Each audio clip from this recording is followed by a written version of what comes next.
বন্ধু বান্ধৱীসকল, আজি মই বুটৰ দাইল সহজ উপায়েৰে কেনেকৈ সোৱাদৰ বনাব পাৰি তাকে মই দেখুৱাম। মই কেনেকৈ বনাওঁ মনোযোগেৰে প্ৰথমৰ পৰা চাই যাব। বুটৰ দাইল বনাবলৈ লাগিব প্ৰথমতে তেজপাত, পিঁয়াজ, নিমখ, হালধি, আদা, নহৰু, শুকান জলকীয়া, পাঁচফোৰণ, এয়া জিৰা গুড়া, এয়া পদিনা পাত আৰু এয়া মান ধনিয়াৰ পাত। বুটখিনি আমি প্ৰায় 1.5 ঘণ্টামান আগতে তিয়াই থলোঁ। এতিয়া আমাৰ 1.5 ঘণ্টা হৈ গ'ল। এতিয়া সুন্দৰ আৰু পৰিষ্কাৰ কৰি আমি দালিখিনি ধুই ল'ম। দালিটো বইল হ'বলৈ আমি এতিয়া কুকাৰত বহাই দিলোঁ। 2টা হুইচেল গ'লে তাক আমি নমাই থ'ম।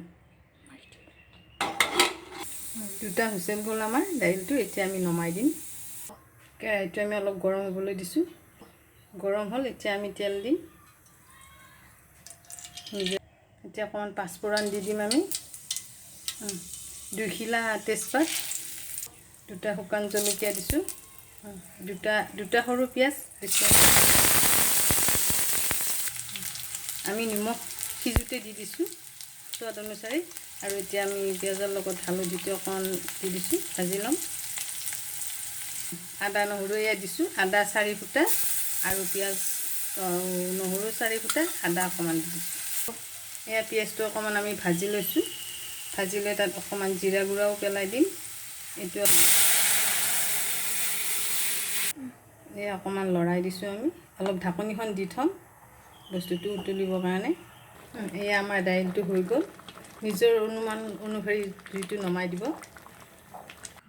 এয়া আমাৰ হৈ গ'ল বুটৰ দাইল। আপুনি ভাতৰ লগত খোৱাৰ উপৰিও ৰুটিৰ লগতো পৰিৱেশন কৰিব পাৰে।